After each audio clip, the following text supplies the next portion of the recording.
Gentleman is recognized. Today, Mr. Speaker, with this bill, we will vote to make a real difference and put a college education within reach of more students than ever before. My colleagues, Chairman Miller, Chairman Hino Hosha, Mr. McKeon, and Mr. Keller put forth legislation that we can all be proud to support. This is just the latest measure in the 110th Congress that has put forth more help for students to reach the American dream. Mr. Speaker, it's time to be straight with American families about how much a college education is truly going to cost. We have seen the numbers and met the families who sit at their kitchen table and struggle to find a way to send their kids to school. One thing, though, we don't hear much about, but is just as devastating to families, is the dramatic fluctuation in tuition from year to year. College costs have risen 40% over the last 5 years, but in several cases around the country, a sharp jump in price has come between the end of classes and the following fall. How are families supposed to plan when, between finals and the first day of school, tuition goes up more than $6,000? Mr. Speaker, this amendment is about planning and predictability.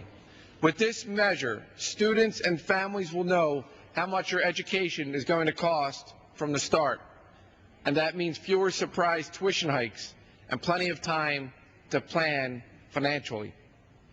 We not only give parents and students the time that they need, but we also give colleges and universities options and incentives for helping kids plan for and to afford college. Our amendment gives colleges and universities two options on how to better inform students and families. Schools can either provide a fee schedule up front for all 4 years or a single-year fee schedule with detailed information about future costs, including financial aid. Through either of these options, we can make planning for college a little easier. Mr. Speaker, I don't believe it's too much for families to ask a university for a best guess as to what their child's education will cost. After all, families can figure out how much they're going to pay for a house, how much braces will cost for their kids' teeth, or what it costs to buy a car or plan for their retirement. They should be able to plan more appropriately for college.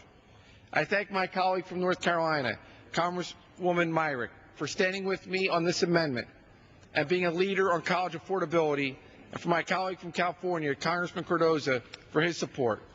I also like to thank Chairman Miller for his leadership and his tireless efforts to help families and students realize the American dream. Mr. Speaker, I urge my colleagues to stand with us to put a stop to the uncertainty families face and give them this truth tuition. I reserve the balance of my time.